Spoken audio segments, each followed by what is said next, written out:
ดีพี่น้องเบิดสุผู้สุคนนี่เนาะเดือนหน้าฟีดมาเจอกันแล้วก็อย่าลืมทักทายสบายดีให้กำลังใจกันเด้อสาวอีเตอร์มือมาของพวกเราเนาะพี่เตอร์ทุกคนมีแต่คนที่ว่าใจดีมีน้ำใจงดงามเบิดสุผู้สุคนเนาะเห็นพวกเจ้าผู้ใดก็บ่เคย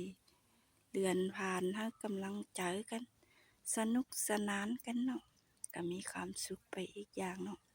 เดี๋ยวนี้ข้อยกำลังอยู่ที่สวนผักเด้อกำลังลูกหญ้าให้ผักนี่ผักข้อยกำลังงามๆหญ้ามันหกข้อยก็มาเสียหญ้าเก็บผักไว้เก็บหญ้าลูกผักลูกหญ้าข้าวผัก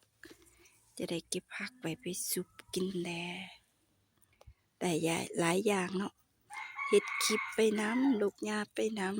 ำเก็บผักไปสุปกินนำได้หลายอย่างอยู่อย่าลืมแวะทักทายให้กำลังใจกันเด้อจันทักกำลังงามๆผักหอมแจ่วผู้ใดอยากเอาไปตำแจ่วใส่มะกอกก็มาแวะเอานำข้อยได้เด้อ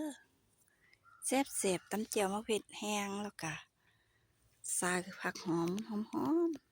ๆบีบมะกอกใส่ลวกผักกาดซ้อมกับ